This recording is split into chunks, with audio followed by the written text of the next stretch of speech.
It's time now for your weekly fishing reports and real-time outdoor news from the South region. This is Fox Sports Outdoors South. Here's a little trivia question to begin this week's episode. Which reservoir in the state of Oklahoma consistently produces the most big largemouth bass? If you answered the lake just over my left shoulder, Arbuckle Lake, north of Ardmore, Oklahoma, you were exactly correct.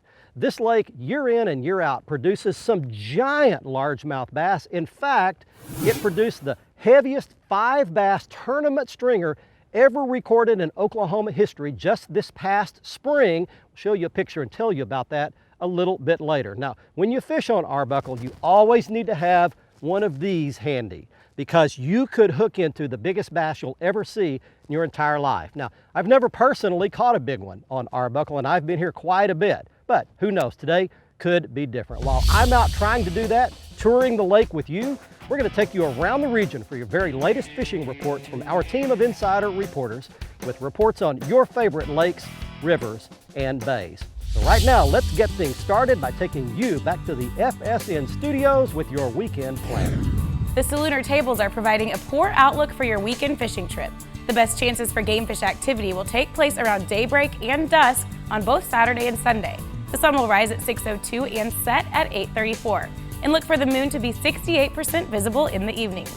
Stay with us. We have all of your fishing updates from around the southeast on the way. And I'll return with elite angler Aaron Martins for the Ask the Pro feature. Back in a bit.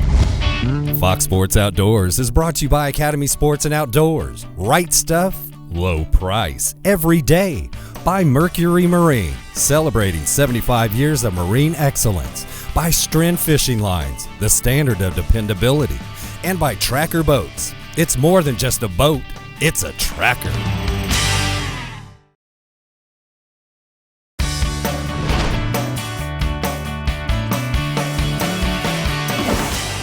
Here's a bite, here's a bite. Got him. Smallmouth.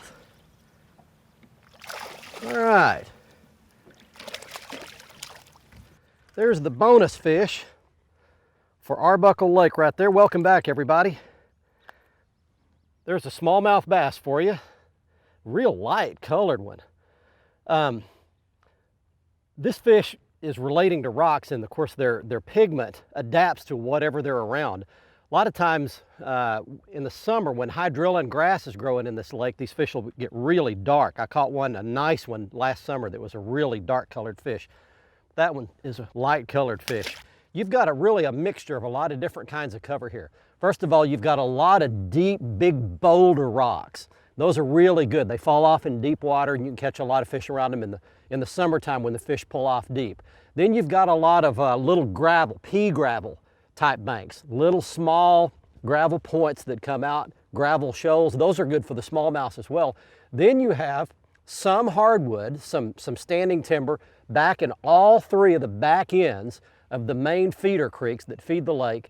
And then finally, you do have some grass growing here. There are a few hydrilla beds. Most of the grass in this lake grows down fairly deep, 8, 10, 12 feet, something like that. This is a really clear water lake. If you've never been here, really you need to have good Costa sunglasses so you can see in the water, see what you're fishing, and you need to be, again, we talked about it earlier, fishing back a little bit deeper on this lake than what you might think. All right, let's get you some fishing reports right now. Let's go to the Carolinas with English Glove. Hey folks, Captain E here with your Carolinas report, this week brought to you by Marshall's Marine, located in Lake City and Georgetown, South Carolina. For all your nitro and bass tracker needs, visit the Bass Boat Specialist since 1969 at www.marshallsmarine.com. And I'll tell you what folks, happy National Boating and Fishing Week, because that's what it is right now. And if you want to learn some interesting facts about your impact on the economy, go to takemefishing.org and check out some of the cool facts that they have on there. Also, check out your state and any free fishing days that they may offer throughout the summer. This week, I'm kind of going to share a tip with you that I use on the water. It's made a big difference. A lot of times I see guys out there crabbing up the jelly balls, getting out on that reef and throwing them on a stringer or a piece of rope and having it float behind the boat. The one thing I like to do is keep the fish right under the boat, right next to the boat, and have control over those fish when they come up in that feeding frenzy on those jelly balls. What I use is a clothes hanger, just like such. Then what we do is I'll slip an 8 to 12 ounce bank sinker on here to keep that buoyancy from those jelly balls from letting this thing float in the current behind the boat. Then I'll slide 1 to 2 jelly balls on either side of the weight, fasten it together, just wrapping it around, and then I'll take a big snap swivel and have it attached to a heavier rod on the boat, snap it on and drop it down to the bottom, get it right on top of that structure. When I see his fish start to feed on it, I'll pull it up, getting ready with some cut chunks of white and also some of the reddish tint. I'll use both of them. A lot of times they don't want to hit the reddish tint. But one thing I can tell you is this: if it is calm out there this time of the year, you can get those fish at the side of the boat and your kids and family will have a great time targeting these.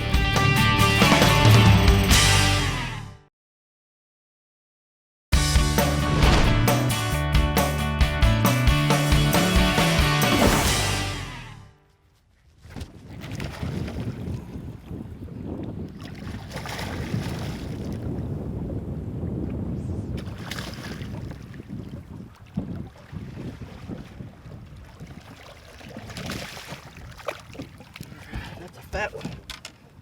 There we go. All right. Hey, welcome back, everybody.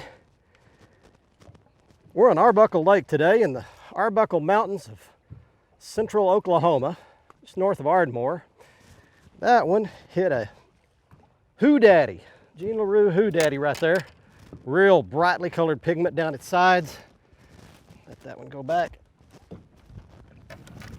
Like that. I mentioned at the beginning of the show that there was a brand new all-time Oklahoma State Tournament 5 bass stringer record caught this spring here at Arbuckle Lake.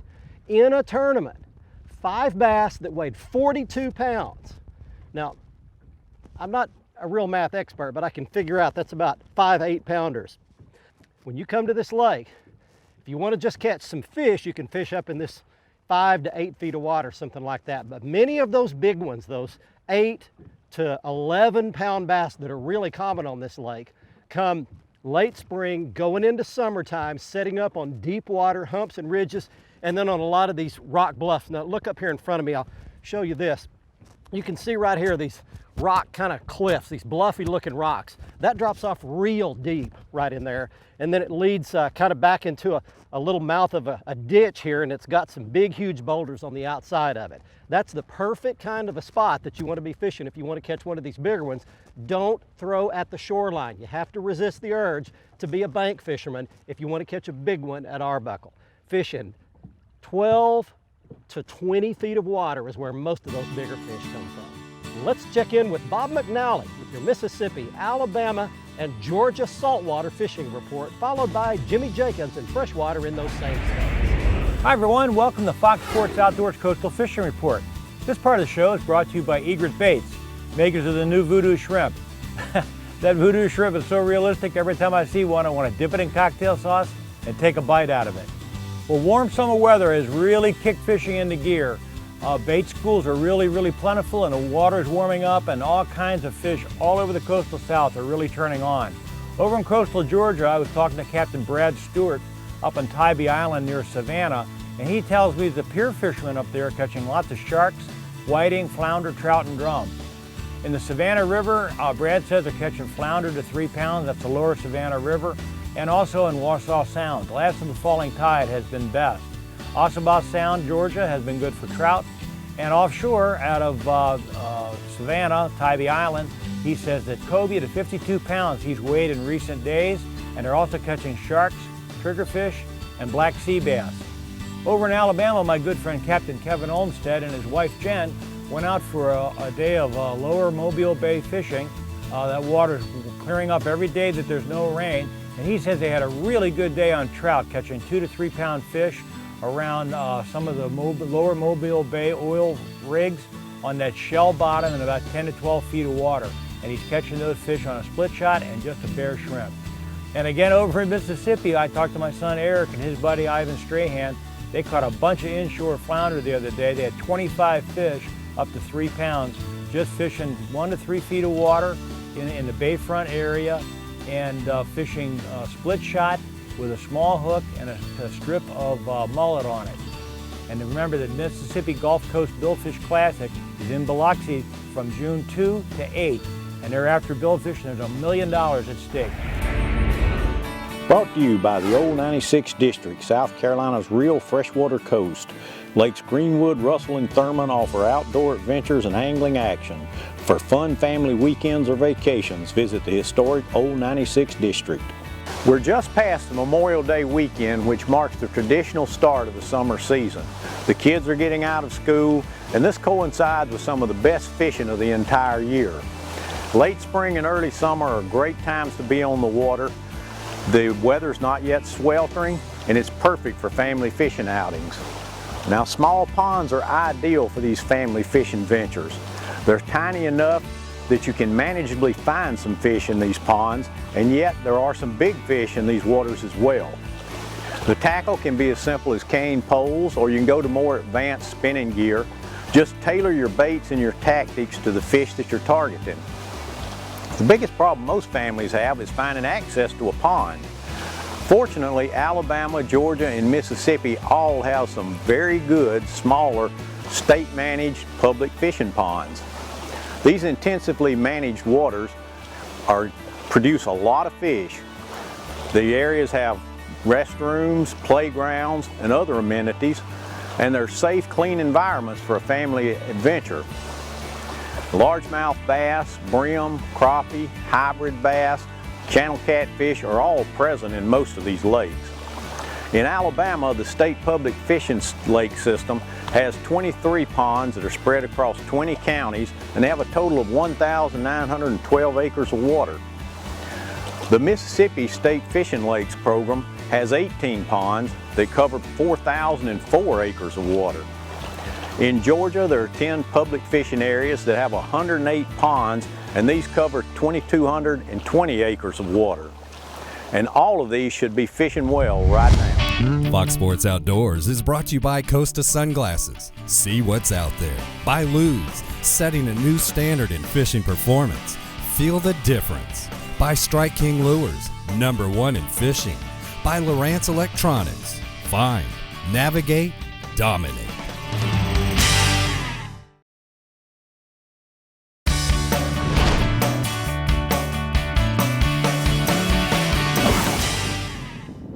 Welcome back, everybody. You're on Fox Sports Outdoors today, out off a big sandy point on Arbuckle Lake. And this is a big grass bed. There, he dropped it. No, he's got it. Got him. Get out of that grass. We're on a big hydrilla bed. Not much hydrilla on this lake. Good fish. Beautiful clear water. You're done. Don't jump anymore. All right. Yeah, look at this dude. That's a better quality Arbuckle bass right there. Just a good, I don't know, 4 or 5 pound fish, something like that. Out here in a grass bed fishing a little soft plastic. We're gonna let this fish go back in this clear water right here. All right, good to see him swim away in that clear water like that. Let's talk a little bit about grass bed fishing. There's not a lot of grass on this lake, but here's the deal. Anytime you find a lake, whether it's here in Oklahoma or in any of our other regions, even all the way over to Alabama and Georgia, South Carolina, if you find a lake that's got little patches of grass in it like this one does, they are like magnets for bass. Everything goes to the grass. Why? Because it holds shade, especially in the hot summertime. It's cover, protection for the fish, and it's a great feeding ground because they can ambush prey as it goes by. So what I've done here is found some grass. You can't actually see it with your eyes, but I found it on my sonar back here. This grass in the middle of the summertime will be thick out here, but early in the season like this, before it really gets hot, you find it in little patches. You find a little patch, you feel it with that Texas rig, and that's when they'll grab it. Hey guys, the weather in Tennessee and Kentucky have really led us into what I would call the summer patterns are starting to really emerge. Bass, predominantly done around the banks. There's still some small bass garden fry, but most of the fish in the Tennessee and Kentucky region are on the main lake or main river as far as the bass fishing is concerned. Strike King Series 6XDs, 10XDs have accounted for some really big weights lately. Cumberland River, the bass are a little bit shallower just because it's a little cooler and a little dirtier, and they just live shallower there. But by and large, most of the rest of the state, the fish are offshore. The crappie offshore bite's really good right now. Guys are tight lining, they're spider rigging, they're trolling slab hammer crankbaits. Aside from that, the white bass bite is really coming on. As summer progresses and the nights warm up, the white bass bite will pick up. The bluegill and shellcracker bite is really fading off. It's been strong, it's been really good. There's still some that have bedded out a little bit deeper and on this latest moon, but by and large, it's through.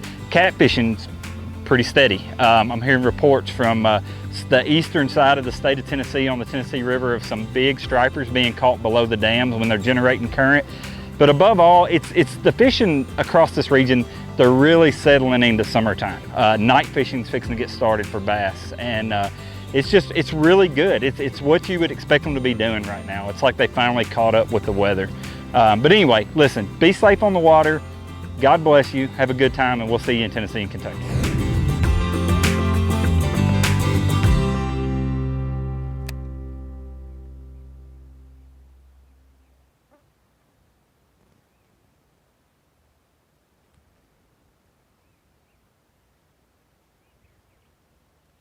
There's fish. Got him, big one. Look at this big dude.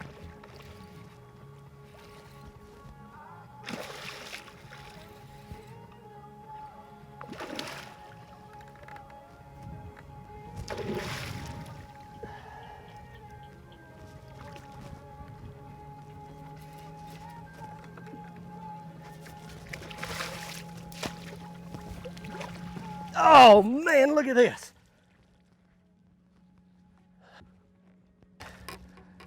Oh my gosh. Look at this giant pig. That's one of the biggest fish I've ever caught in my whole life. Unbelievable. Look at the size of that giant toad, will you? Holy mackerel. Well, this is what you come to Arbuckle for right here. It doesn't happen nearly every time. They are so hard to catch. But I finally got one of those to hit it. This is maybe the biggest bass of my life right here. Boy, did I ever have him hooked good too. I'm gonna put this fish on the scales if I can. I'm probably just gonna pop that loose right there and let him rot that out. Oh my gosh. All right, we're gonna put him on the scale, so you just hang with us for a minute. All right, there it is, 11.3, 11 pounds and 3 ounces. How about that, folks? All right, we're gonna get this fish back in the water before we hurt her. That's why you come to Arbuckle Lake.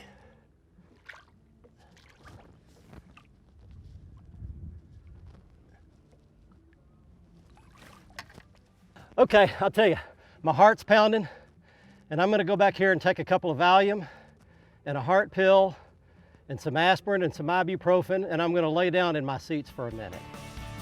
One of the largest bass I've ever caught in my entire life right here on Arbuckle. Who'd have thought?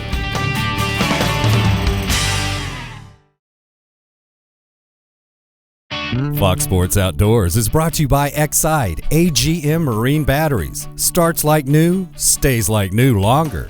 By Gene LaRue and Bobby Garland Lures. With our baits, a good day of fishing is in the bag.